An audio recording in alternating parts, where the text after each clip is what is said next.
Hello प्यारे विद्यार्थियों, आपका एक बार फिर से स्वागत है कक्षा 7 के अध्याय 5 के दूसरे वीडियो में।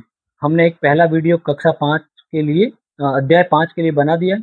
उसका लिंक इधर डिस्क्रिप्शन में नीचे की तरफ होगा, उसको आप देखें और समझें। पहला जो इसका पार्ट है, अध्याय का नाम क्या है? समांतर और प्रतिच्छेदी रेखाएं। तो आपको पहला पार्ट कैसा लगा? उम्मीद है बहुत अच्छा लगा होगा, सरल तरीके से समझाया गया है।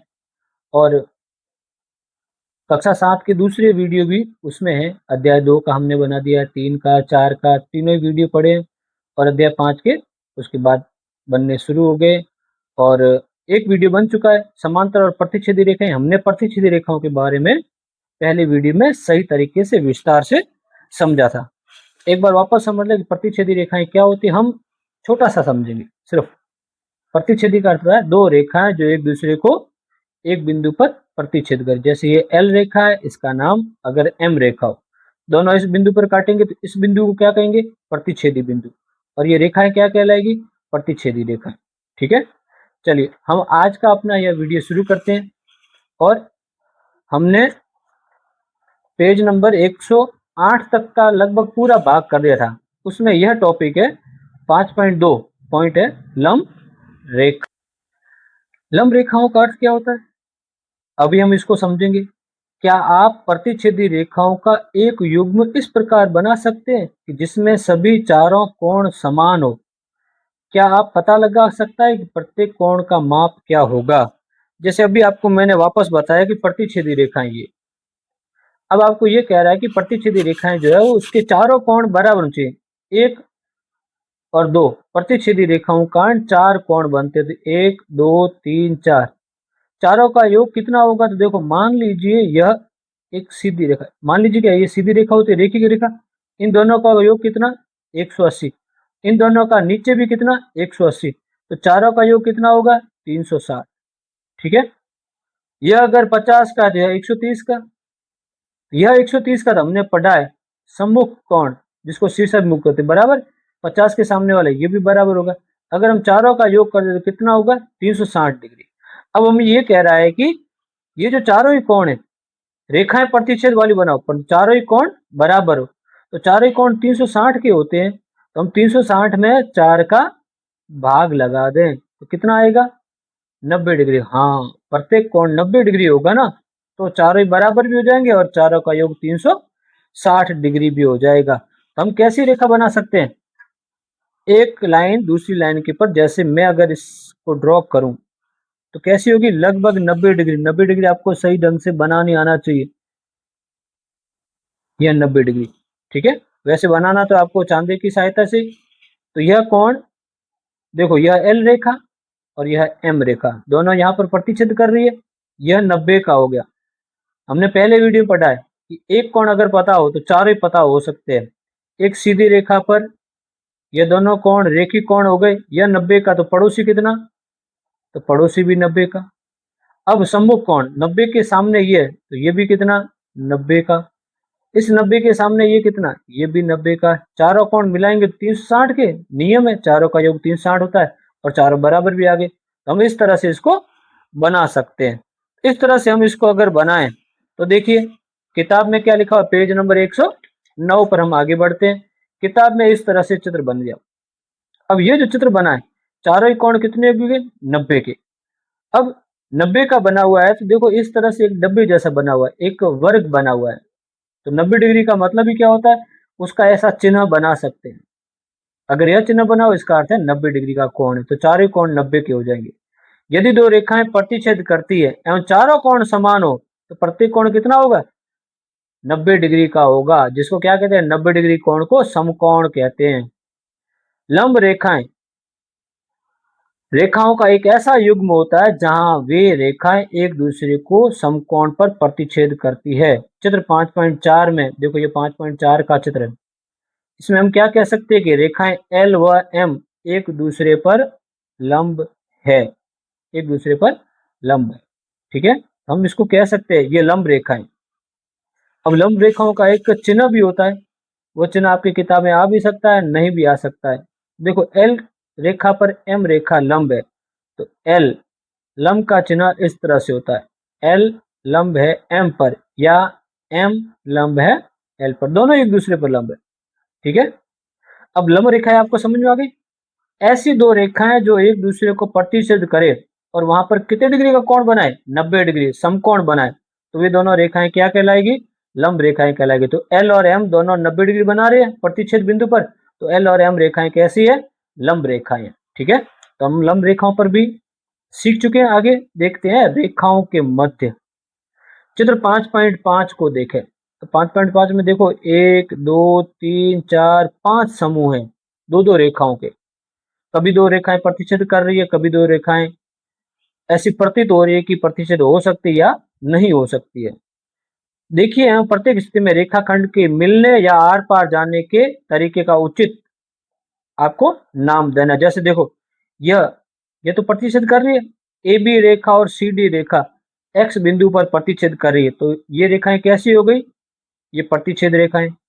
इसको देखते हैं एल एम रेखा और आई जे रेखा, यह भी एक बिंदु वाई पर प्रतिच्छेद कर रही है, तो ये दोनों भी क्या है, प्रतिच्छेद रेखाओं का एक युग्म है, जोड़ा है।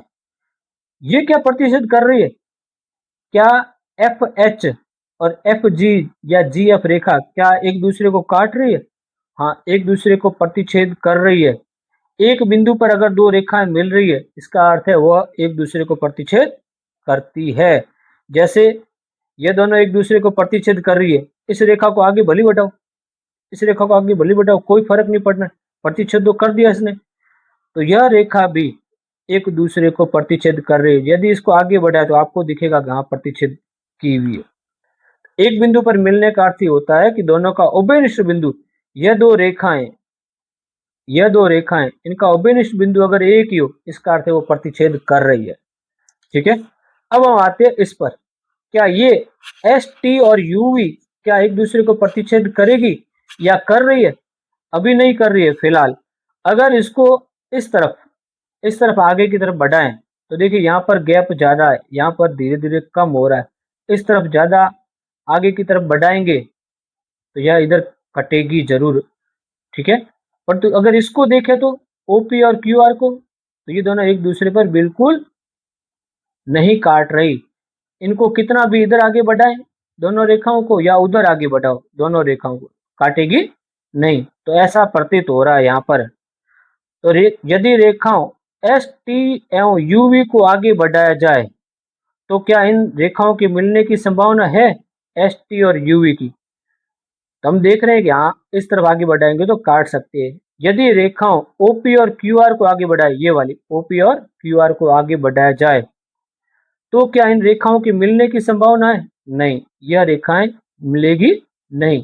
कितना भी इधर या उधर आगे बढ़ाओ तो मिलती प्रतीत नहीं हो रही है।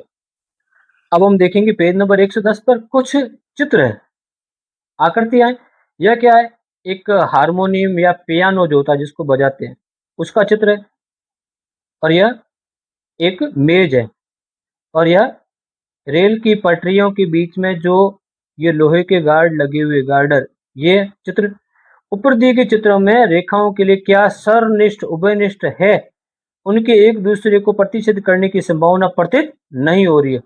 जैसे इस मेज में देखें तो यह रेखाएं जो है, यह रेखाएं इधर या इधर आगे बढ़ाएं तो कभी काटेगी नहीं। इसमें ये काले रंग की जो रेखा है इनको आगे बढ़ाएं तो कभी काटेगी नहीं। यह जो सफेद सफेद रंग की हल्के काले रंग की जो रेखा है इनको आगे बढ़ाएं या उधर आगे बढ़ाएं तो कभी काटती हुई प्रतीत नहीं हो रही है। यह जो है रेल की पटरियां इधर वाली, यह भी काटती हुई प्रतीत नहीं होगी और यह भी काटती हुई प्रतीत नहीं होगी। अगर इनको इधर और इधर बढ़ाए तो ये भी एक दूसरे को काटेगी नहीं। तो यह रेखाएं कैसी रेखाएं कहलाएगी, ऐसी रेखाएं समांतर रेखाएं कहलाएगी। उनके एक दूसरे को प्रतिच्छेद करने की संभावना प्रतीत नहीं हो रही है, इनके एक दूसरे को प्रतिच्छेद करने की संभावना प्रतीत नहीं हो रही है। जैसे मैं स्केल है ये, इस स्केल से एक लाइन इधर ड्रॉ करूं और एक लाइन इधर ड्रॉ कर दूं, क्या ये दोनों रेखा एक दूसरे को प्रतिच्छेद करेगी, क्या प्रतिच्छेद करती हुई प्रतीत भी होगी। जैसे मैं इधर ही इसका चित्र बना करके आपको बताऊं,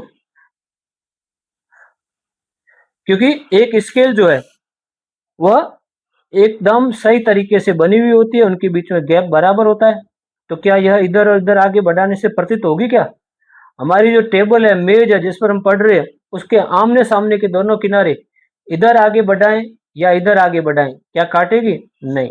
तो बहुत सारे उदाहरण है, रेल की पटरियां हैं, या एक मेज पर इस तरह से लकड़ियां लगी हुई, यह पियानो है, बहुत सारी आकृतियां हैं।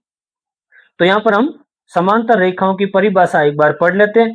रेखाओं का वह युग्म, वह जोड़ा, दो रेखाएं कम से कम हो जो एक ही तल का मतलब या तो कागज पर बनी हो, या बोर्ड पर बनी हुई हो, या किसी मेज पर बनी हुई हो, या आंगन पर बनी हुई हो, एक ही तल पर बनी हुई हो, विद्यमान होती है एवं कभी एक दूसरे से मिलती नहीं, चाहे हम इन रेखाओं को दोनों सिरों पर कितना भी आगे बढ़ा दें, वे रेखाएं समांतर रेखाएं कहलाती है। नाम भी क्या है? समान अंतर। क्या नाम है? समान अंतर। समान अंतर का अर्थ होता है बराबर गैप, तो इसी को कहते हैं समांतर रेखाएं, समान अंतर की रेखाएं। इसके बीच में यहां पर जितना गैप है, मान लो यहां पर 4 सेंटीमीटर का गैप है, तो यहां भी 4 होगा, यहां भी 4 होगा, बराबर दूरी होगी, कभी घटती बढ़ती दूरी नहीं दिखेगी। जैसे मैं अगर दो लाइनें ड्रॉ करूं, तो क्या ये दोनों समांतर लग रही है? नहीं। यहाँ जो गैप है उससे धीरे धीरे इधर कम होता जा रहा है गैप, और धीरे धीरे इधर और कम हो रहा है। इसका अर्थ है इस तरफ ये दोनों रेखाएं जो आगे काटती हुई प्रतीत होगी, तो ये समांतर रेखाएं नहीं है, यह समांतर रेखाएं। तो समांतर रेखा की क्या परिभाषा, एक बार वापस सुन लो। ऐसी दो रेखाएं या ऐसी रेखाओं का युग्म जिसको किसी भी तरफ आगे बढ़ाने पर वे कभी भी अनंत में बढ़ा दो, काटती हुई प्रतीत नहीं हो, उन्हें समांतर रेखाएं कहते हैं। तो समांतर रेखा की परिभाषा ये आप याद रख सकते हैं। ऐसे बहुत सारी चीजों की में हम समांतर रेखाएं देख सकते हैं। देखो कुछ उदाहरण दिया है, ऐसी कोई मांडना रंगोली बनाई है, इसमें ये देखो ये दोनों लाइनें, ये दोनों लाइनें समांतर रेखाएं। इन दोनों रेखाओं को आगे बढ़ाएं, इधर बढ़ाओ भले इधर बढ़ाओ, क्या ये जरूरी है कि दोनों बराबर ही बनाई जाए तभी समांतर होगी? नहीं, कोई जरूरी नहीं है बराबर बनाए तभी समांतर होगी। एक छोटी बड़ी हो तो भी चलेगा, उन दोनों के बीच में गैप बराबर होना चाहिए। यह कोई टाइल वगैरह या कोई चित्र है, उसमें यह सीधी सीधी समांतर रेखाएं, यह भी अपने में समांतर रेखाएं, ठीक है। तो समांतर रेखाओं के बहुत सारे उदाहरण है, बहुत सारी जगह हम देखते हैं। हम टेबल पर इधर वाली और इधर वाली जो लाइन होती है वो भी समांतर होती है, यह इसके समांतर होती है। तो बहुत सारी जगह हम इनको देखते हैं। अब देखिए हम एक क्वेश्चन पता करते हैं, ये क्वेश्चन मार्क आ गया, इस प्रश्न को हल करते हैं। नीचे दिए गए चित्र 5.6 में रेखाओं के कौन से युग्म समांतर प्रतीत होते हैं? आपको लाइनें दी हुई है, उनके नाम भी ड्रॉ किए हुए। तो अब हम इस चित्र में देखते हैं कि कौन सी रेखाएं समांतर प्रतीत हो रही है।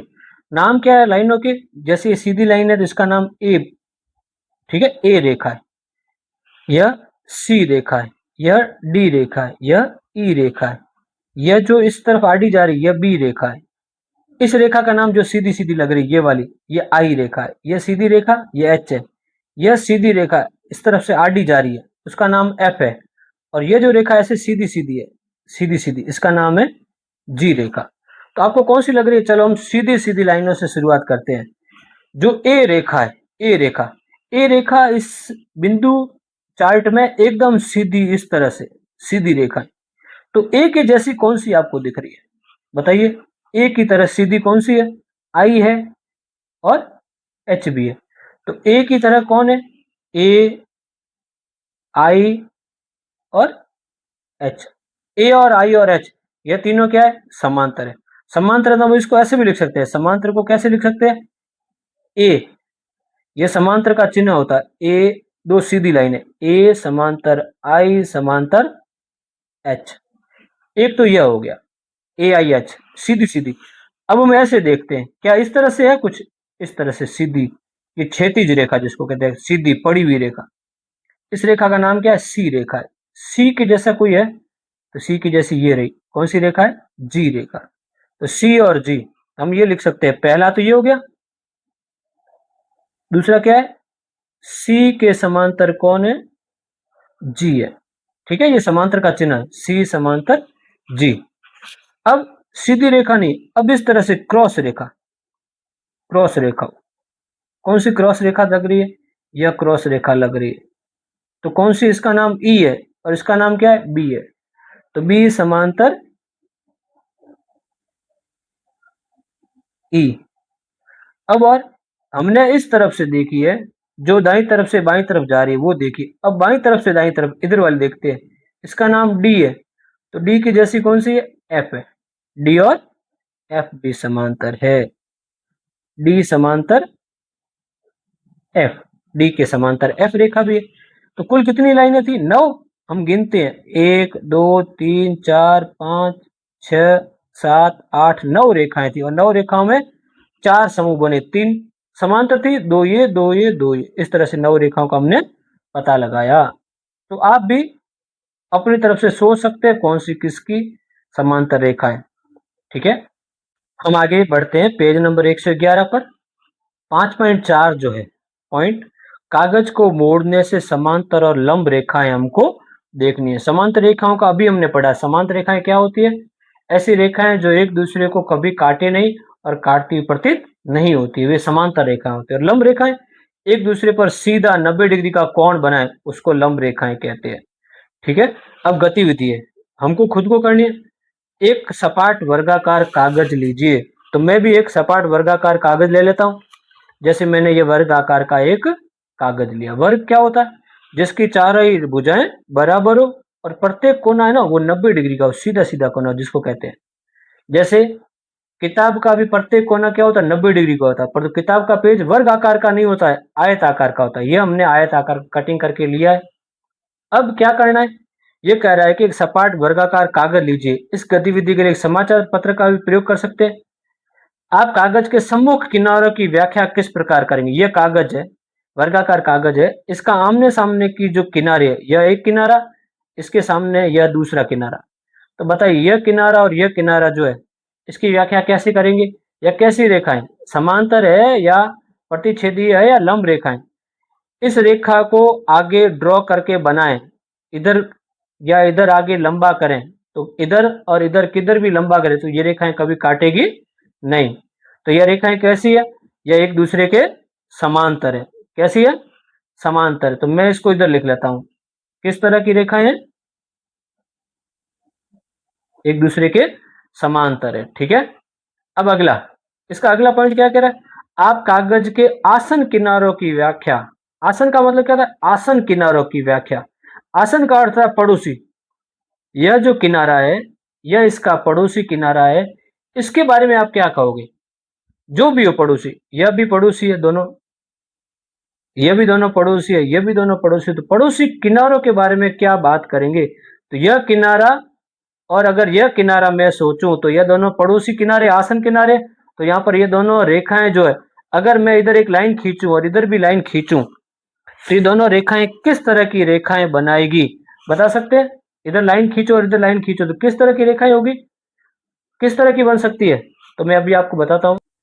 तो देखिए ये वर्ग आकार का कागज का जो टुकड़ा है, इसको अगर मैं ड्रॉ करूं इसके किनारों पर ही, जैसे ये वर्ग आकार का किनारा था, इसको अगर ड्रॉ करूं दोनों आसन भुजाओं पर, तो देखिए ये थोड़ा सा ऊपर आ जाता है क्योंकि कागज पतले होते हैं। तो यह एक और दूसरा आसन भुजाएं, वो एक दूसरे पर क्या बना रही है, सीधी सीधे लंब रेखाएं बना रही है, लंब बनाती है। तो वे एक दूसरे पर क्या है, एक दूसरे के लंब है। सम्मुख जो होते हैं वो एक दूसरे के लंब है। वे एक दूसरे पर एक बिंदु पर मिलते हैं और वे समकोण बनाते हैं। क्या बनाते हैं, समकोण का अर्थ होता है लंब बनाते हैं। 90 डिग्री का, 90 जैसा है ना, इसका संकेत भी है। ठीक है, अब आगे, वे समकोण बनाते हैं। कागज को क्षैतिज रूप से आधा भाग में मोड़िए। जैसे ये कागज है, इसको आधा भाग में, क्षैतिज का अर्थ करा इस तरह से, ये होता है ऊर्ध्वाधर खड़ा, तो मैंने ऐसे पकड़ा तो इसका क्षैतिज में ऐसे मोड़ूंगा, इस तरह से, इस तरह से मोड़ दूंगा मैं।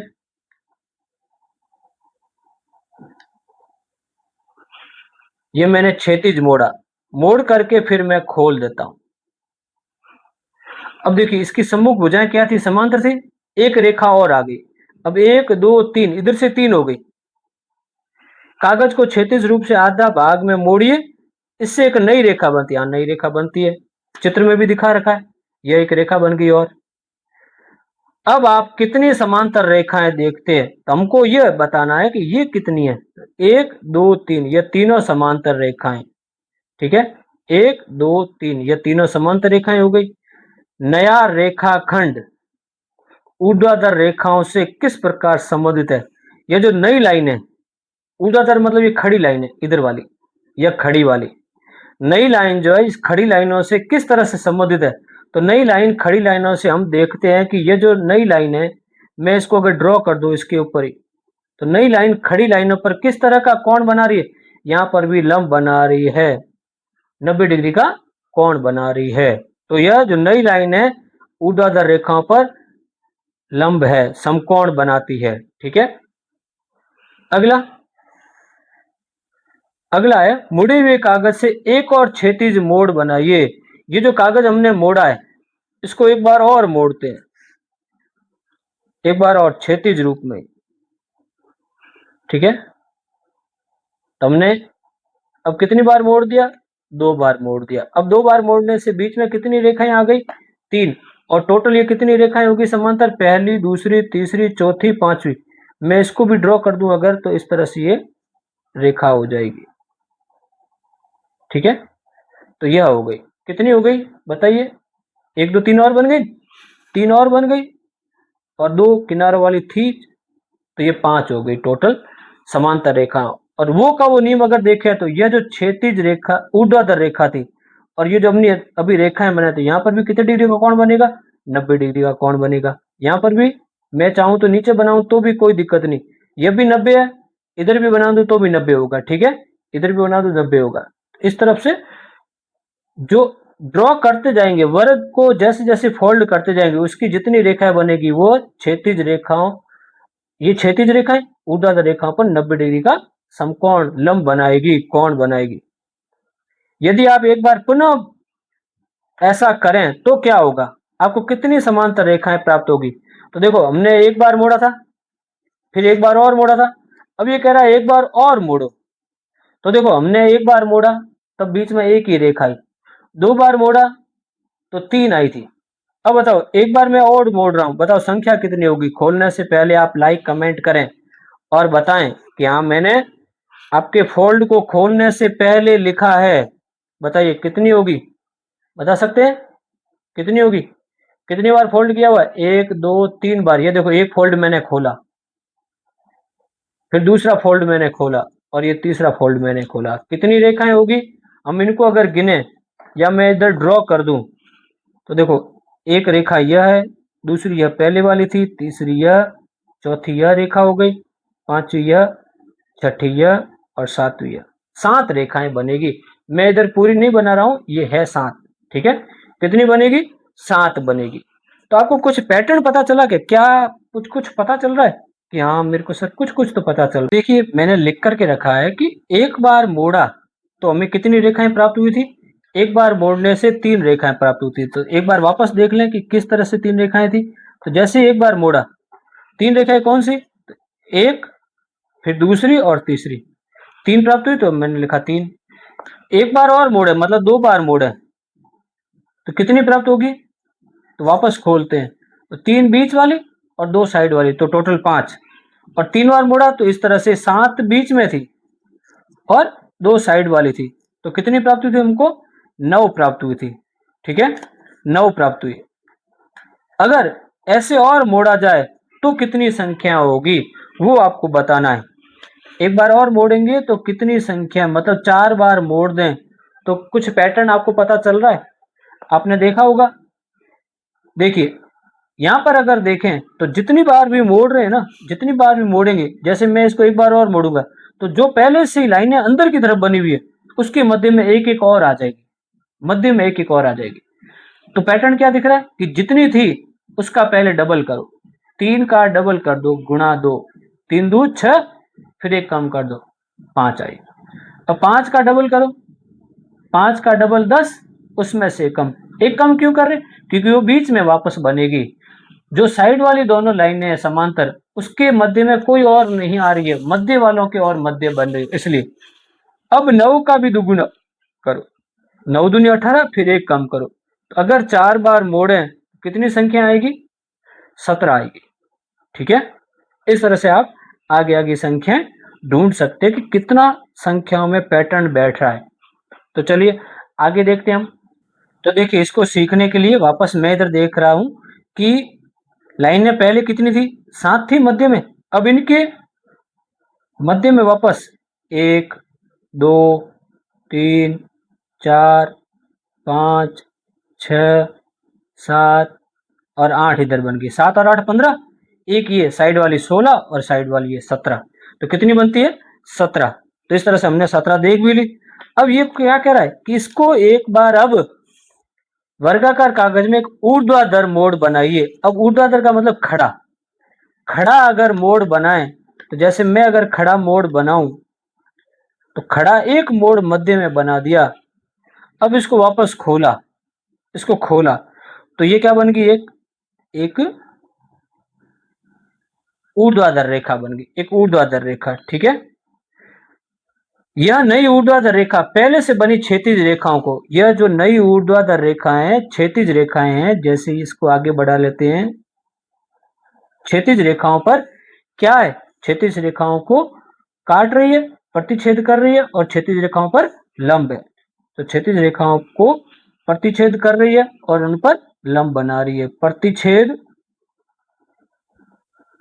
और लंब, लंब रेखा भी है। ठीक है, लंब क्यों है, क्योंकि यहां पर भी अगर देखें तो ये भी सब 90-90 डिग्री के कोण बनेंगे, क्योंकि यह एक सीधी रेखा है और ये क्षैतिज रेखाएं भी सीधी सीधी है, क्योंकि वर्ग था, कागज वर्ग आकार का था इसलिए। तो ये ध्यान रखना। अब शीट को विकर्ण के अनुदिश से मोड़िए। मैं एक और ले रहा हूं वर्ग। अब इसको वर्ग के विकर्ण के अनुदिश, ये विकर्ण हम विकर्ण बना रहे हैं। विकर्ण का अर्थ क्या होता है, सम्मुख जो शीर्ष होता है उससे मिला दो। तो ये वर्ग के 2 होते हैं, ये कह रहा है एक ही विकर्ण बनाओ, एक विकर्ण बना दिया। क्या आप वह मोड़ बता सकते हैं कि जो विकर्ण के समांतर रेखा बनाता हो। अब इसके समांतर रेखा बनानी है, चलो वो तो सीधी थी, हमने ऐसे ऐसे फोल्ड करते गए। ठीक है, अब इसके समांतर रेखा बनानी, तो कैसे मोड़ेंगे बताइए। तो क्या यही फोल्ड किया हुआ काम आ सकता है, हाँ काम आ सकता है। इसी फोल्ड को देखो, इधर वाला जो किनारा है ना, ये किनारा साइड वाला, इस किनारे को इसके किनारे के इधर रख दो, किनारे तक। देखो ये इसके किनारे तक रखा, बाहर भी नहीं जाए अंदर भी नहीं रहे। अब इसको फोल्ड कर दो, ऐसे कर दिया। अब अगर इसको और फोल्ड करेंगे तो और रेखाएं आ जाएगी। मैं एक बार और कर देता हूं, उससे पहले खोल करके आपको बताता हूं। तो देखो कितनी रेखाएं हो गई, एक शुरुआत की, ये दूसरी और ये तीसरी। मैंने फोल्ड और कर दिया था, इसलिए क्या है कि वो और इसमें दिख रही है। एक और फोल्ड कर देते हैं, तो वो पॉइंट आगे नहीं खिसके, ये भी ध्यान रखना। अब और फोल्ड कर दिया। अब इसको खोलते हैं तो देखो विकर्ण के समांतर रेखाएं भी बन गई। कितनी बनी, तो एक, फिर 2 इधर, 3, 2 इधर, 5, 6 रेखाएं बन गई। कितनी बन गई, 6। एक ये, दूसरी ये, तीसरी ये मध्य वाली चौथी, पांचवी, छठी और सातवीं। तो एक तो मैन पहले बन गई। अब इस विकर्ण के समांतर 6 और आगे, टोटल ये 7 रेखाएं समांतर हो गई। ये 7 रेखाएं समांतर है, तो विकर्ण के समांतर रेखा भी बनाई जा सकती है। अभ्यास कार्य करने के लिए एक और गतिविधि भी दी गई है, वह वर्ग आकार का, एक और वर्ग आकार का हम कागज लेंगे, इसे मध्य से मोड़ना है। मध्य से मोड़ना मतलब इस चित्र की तरह मोड़ते हैं हम, इस चित्र की तरह। चित्र की तरह मोड़ने का अर्थ क्या होता है, आप अगर नाम भी याद रखो, इसको क्या कहते हैं, जैसे इसको, इस फोल्ड को क्या कहेंगे, क्षैतिज कहेंगे या ऊर्ध्वाधर कहेंगे। इस मोड़ को ऊर्ध्वाधर, खड़ा मोड़ कहेंगे। हमने मोड़ा और मोड़ को खोल दीजिए, हमने खोल दिया। किनारों को मध्य रेखा की ओर मोड़िए। जो किनारे है, ये किनारे खोला ना, अब ये जो किनारा है इसको मध्य रेखा की ओर मोड़ना है। इन्हें फोल्ड का फोल्ड नहीं करना है। यह इस किनारे को मोड़ दिया और इस किनारे को भी मोड़ दिया। तो हमने अभी इससे पहले क्या किया था, फोल्ड, फिर ऊपर और फोल्ड किया था। अब ऐसे नहीं कह रहा है, क्योंकि देखो चित्र भी बता रहा है कि इस तरह से फोल्ड करना है।